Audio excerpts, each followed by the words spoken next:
بسم اللہ الرحمن الرحیم۔ السلام علیکم۔ قرآن مجید میں بہت سی آیات میں حضرت نوح علیہ السلام کے بارے میں بیان کیا گیا ہے اور مجموعی طور پر قرآن کی 29 سورتوں میں اس عظیم پیغمبر کے بارے میں گفتگو ہوئی ہے۔ ان کا نام 43 مرتبہ قرآن کریم میں آیا ہے۔ مورخین و مفسرین نے لکھا ہے کہ نوح علیہ السلام کا نام الغفار یا عبد الملک یا عبد الاعلیٰ تھا، اور نوح کا لقب انہیں اس لیے دیا گیا تھا کیونکہ وہ سالہ سال اپنے اوپر یا اپنی قوم پر نوحہ و گریہ کرتے رہتے تھے۔ آپ علیہ السلام کے والد کا نام ملک یا لامک تھا۔ نوح علیہ السلام اللہ تعالیٰ کے پیغمبر تھے۔ آپ علیہ السلام نے تقریباً 950 سال تک لوگوں کو اللہ تعالیٰ کی طرف بلایا، مگر آپ علیہ السلام کی قوم کا جواب یہ تھا کہ آپ علیہ السلام بھی ہماری طرح عام آدمی ہیں۔ اگر اللہ تعالیٰ کسی کو بطور رسول بھیجتا تو وہ فرشتہ ہوتا۔ صرف 80 لوگوں نے ان کا دین قبول کیا۔ نوح علیہ السلام تمام رسولوں میں سب سے پہلے رسول تھے جنہیں زمین میں مبعوث کیا گیا تھا۔ نوح علیہ السلام نے ان کے عذاب کی بد دعا فرمائی، جس کے نتیجے میں ان پر سیلاب کا عذاب نازل ہوا۔ اللہ تعالیٰ نے آپ علیہ السلام کی قوم پر عذاب بھیجا اور آپ علیہ السلام کو ایک کشتی بنانے اور اس میں اہل ایمان کو اور ہر چرند پرند کے ایک جوڑے کو رکھنے کا کہا۔ تب طوفان کی شکل میں عذاب آیا اور سب لوگ سوائے ان کے جو حضرت نوح علیہ السلام کی بنائی ہوئی کشتی میں سوار تھے ہلاک ہو گئے۔ حالات زندگی۔ حضرت آدم علیہ السلام کے دنیا میں آنے کے بعد ان کی اولاد دنیا میں خوب پھلی پھولی، لیکن ایک مدت گزر جانے کے بعد وہ لوگ اللہ کو بھول چکے تھے اور ایک اللہ کی بجائے انہوں نے مٹی اور پتھر کے کئی خدا بنا لیے تھے۔ نہ صرف ان کی عبادت گاہیں بتوں سے اٹی پڑی تھی، بلکہ ہر گھر میں بت رکھے ہوئے تھے جن کی وہ پوجا کیا کرتے تھے اور ان سے مرادیں مانگا کرتے تھے۔ حضرت نوح علیہ السلام نے اپنی قوم کو اللہ تعالیٰ کے احسانات جتلا کر سیدھے راستے پر چلنے کی تلقین کی اور اس بری راہ سے منع فرمایا۔ ان لوگوں نے حضرت نوح علیہ السلام کا مذاق اڑایا اور کہا، بھلا یہ بتاؤ کہ تم نبی کیسے بن گئے؟ تم تو ہمارے جیسے گوشت پوشت کے بنے ہو اور ہم میں ہی پیدا ہوئے ہو۔ تم میں ایسی کون سی چیز ہے جس سے ہم تمہیں نبی سمجھیں؟ اور اگر خدا کو نبی ہی بھیجنا تھا تو وہ کسی فرشتے کو نبی بنا کر بھیج دیتا۔ نوح علیہ السلام نے اپنی قوم کو اللہ تعالیٰ کے احسانات جتلائے اور کہا، تم کو چاہیے کہ ان بیکار بتوں کی پرستش چھوڑ کر ایک اللہ کی عبادت کرو، اور میں اس کی تم سے کوئی اجرت نہیں مانگتا، تمہاری ہی بھلائی کے لیے تم کو نصیحت کرتا ہوں۔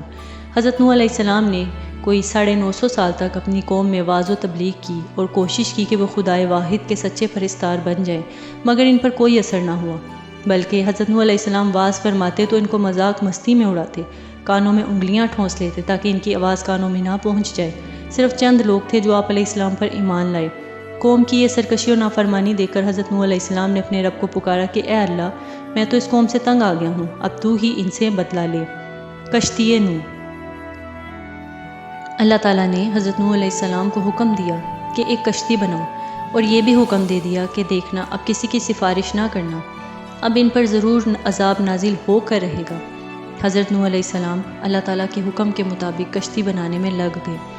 جب آپ علیہ السلام کشتی بنا رہے تھے تو قوم کے بیشتر لوگ اس کا مذاق اڑا رہے تھے، تانے کس رہے تھے کہ کل تک تبلیغ کر رہے تھے، آج بڑھائی بن گئے ہیں۔ کبھی کہتے کہ کشتی تو بنا رہے ہو، لیکن اس کو چلانے کے لیے دریا کہاں سے لاؤ گے؟ مزید یہ کہ حضرت نوح علیہ السلام اپنے کام میں لگے رہے۔ جب کشتی بن کر تیار ہو گئی تو اللہ تعالیٰ نے حکم دیا کہ اپنے اہل اور ان لوگوں کو کشتی پر سوار کر لو جو مجھ پر ایمان لے آئے ہیں، اور ہر جانور کا ایک ایک جوڑا بھی کشتی میں رکھ لینا۔ قوم نوح پر عذاب۔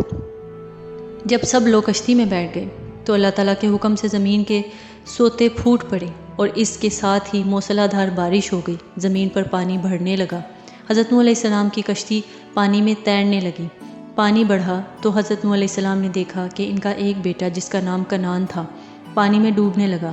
آپ علیہ السلام نے اسے آواز دی کہ اب بھی آ جاؤ تاکہ اللہ تعالیٰ کے عذاب سے بچ سکو، مگر اس نے جواب دیا کہ آپ جائیں، میں کسی پہاڑ کی چوٹی پر چڑھ کر اپنی جان بچا لوں گا۔ پانی تھا کہ تھمنے کا نام ہی نہیں لیتا تھا۔ دنیا کے نافرمان اور سرکش لوگ اس سیلاب میں فنا کے گھاٹ اتر گئے اور حضرت نوح علیہ السلام کی کشتی جودی پہاڑ کی چوٹی پر جا کر ٹھہر گئے۔ اب اللہ تعالیٰ کے حکم سے سیلاب تھم گیا اور زمین نے سارا پانی اپنے اندر جذب کر لیا۔ اب اللہ تعالیٰ نے حضرت نوح علیہ السلام کو حکم دیا کہ کشتی سے اتر جاؤ، تم پر اور وہ لوگ جو تم پر ایمان لائے ہیں ان پر ہماری رحمتیں اور برکتیں نازل ہوں گی۔ چونکہ اس طوفان میں دنیا کے تمام لوگ ہی فنا ہو گئے تھے، صرف چند لوگ ہی زندہ بچے تھے، اس لیے حضرت نوح علیہ السلام کو آدم ثانی بھی کہا جاتا ہے۔ انہی کی اولاد اس وقت دنیا میں آباد ہے۔ حضرت نوح علیہ السلام کی اولاد۔ نوح علیہ السلام کے 3 بیٹے طوفان میں بچ گئے تھے کیونکہ وہ مسلمان تھے، حام، سام اور یافس۔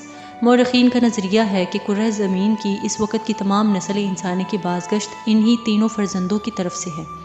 ایک گروہ حامی نسل ہے جو افریقہ کے علاقوں میں رہتے ہیں، دوسرا گروہ سامی نسل ہے جو مشرق اوسط اور مشرق قریب کے علاقوں میں رہتے ہیں، اور یافس کی نسل کو چین میں آباد سمجھتے ہیں۔ مزار نوح علیہ السلام۔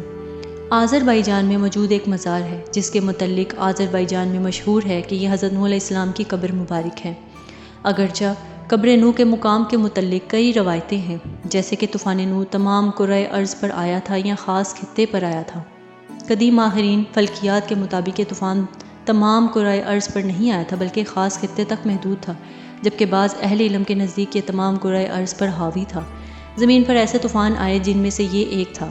عرب جہاں قوم نوح آباد تھی، اس سرزمین کے علاوہ بھی بہت سے مقامات میں بلند پہاڑوں پر ایسے حیوانات کے ڈھانچے اور ہڈیاں بکثرت پائی گئی ہیں جن سے متعلق علم طبقات الارض یہ کہتے ہیں کہ یہ صرف پانی میں ہی زندہ رہ سکتے ہیں۔ ان باتوں کو دیکھتے ہوئے اہل تحقیق کی یہ رائے ہے کہ طوفان تمام کرۂ ارض پر آیا تھا۔ جودی پہاڑ۔ قرآن کریم کے مطابق کشتی نوح جودی پہاڑ پر آ کر ٹھہری تھی۔ جودی پہاڑ مشرقی ترکی میں واقع برف سے ڈھکی ایک چوٹی ہے۔ آرمینیا کی سرحد سے 300 کلومیٹر کے فاصلے پر واقع ہے۔ نوح علیہ السلام کی کشتی شبہات کا جواب۔ نوح علیہ السلام کی کشتی جودی پہاڑ پر آ کر ٹھہر گئی تھی۔ 1977 میں ترکی کے اس پہاڑ پر کچھ مہم جوؤں نے اس کشتی کو دریافت کیا۔ اخبارات میں اس کی تصاویر شائع ہوئیں تو یہودیوں، عیسائیوں اور ملحدین کے درمیان ایک نئی بحث چھڑ گئی۔ ملحدین اور روشن خیالوں نے اس پر 4 بڑے اعتراض اٹھائے۔ یہود و نصارے اس کا جواب نہ دے سکے، مگر قربان جائیے کہ قرآن مجید میں ان کے تمام اعتراضات کے جواب پہلے سے موجود تھے۔ سب سے پہلا اعتراض، بغیر کسی ٹیکنالوجی کے 6000 سال قبل ایسی عظیم الشان کشتی بنانا کیسے ممکن ہوا جو اتنا وزن اٹھا کر لمبے عرصے تک سمندر میں سفر کرتی رہی؟ اس کا جواب یوں ہے، وَحَمَلْنَهُ عَلَى ذَاتِ الْأَلْوَاحِ وَدُسُورِ، اور ہم نے اسے تختوں اور کیلوں والی کشتی پر سوار کر لیا۔ تحقیق کے بعد اس کشتی سے دھاتی کیلوں اور تختوں کے آثار ملے ہیں۔ کیلوں اور تختوں کی وجہ سے ہی یہ ممکن ہوا۔ اللہ جل شانہ نے نوح علیہ السلام کو اس کا علم عطا فرما دیا تھا۔ دوسرا اعتراض، اس زمانے میں اتنی بڑی کشتی کیسے بنائی جا سکتی تھی جس میں دنیا بھر کے جانوروں کے جوڑے سوار ہو گئے؟ جواب، ترجمہ سورہ ہود آیت نمبر 40۔ اس کا ترجمہ یوں ہے، یہاں تک کہ جب ہمارا حکم آ پہنچا اور تنور ابلنے لگا، ہم نے کہا کہ اس کشتی میں ہر قسم کے جانداروں میں سے جوڑے، یعنی 2 جانور، 1 نر اور 1 مادہ سوار کر لیں، اور اپنے گھر کے لوگوں کو بھی سوائے ان کے جن پر پہلے سے بات پڑ چکی ہے، اور سب ایمان والوں کو بھی۔ اس کے ساتھ ایمان لانے والے بہت ہی کم تھے۔ یعنی یہ کشتی کوئی عام کشتی نہیں تھی بلکہ بہت بڑی کشتی تھی۔ یہ کشتی 3 منزلہ ہے اور بہت لمبی چوڑی ہے۔ اس میں 522 ریل کے ڈبے سوار کیے جا سکتے ہیں۔ 25,000 جانوروں کی گنجائش موجود ہے، اس لیے اتنے جانوروں کا سما جانا بالکل درست ہے۔ تیسرا اعتراض، اتنی بڑی کشتی اتنے عظیم طوفان میں بغیر لنگر کے کیسے تیر سکتی ہے؟ جواب، سورہ ہود آیت نمبر 41۔ ترجمہ، نوح علیہ السلام نے کہا، اس کشتی میں بیٹھ جاؤ، اللہ ہی کے نام سے اس کا چلنا اور ٹھہرنا ہے، یقیناً میرا رب بڑا بخشش اور بڑے رحم والا ہے۔ حیرت انگیز طور پر جس پہاڑ پر یہ کشتی ٹھہری ہے، اس کے نیچے وادی میں چٹانوں کے نیچے بڑے بڑے لنگر دریافت ہوئے ہیں، وہ اسی کشتی کے لنگر ہیں۔ چوتھا اعتراض، ایک لکڑی کی کشتی اتنے لمبے عرصے تک ایک پہاڑ کی چوٹی پر کیسے باقی رہی؟ جواب، سورہ قمر آیت نمبر 15۔ ترجمہ، اور ہم نے اسے اہل دنیا کے لیے اپنی قدرت کی نشانی بنایا ہے، تو ہے کوئی نصیحت حاصل کرنے والا؟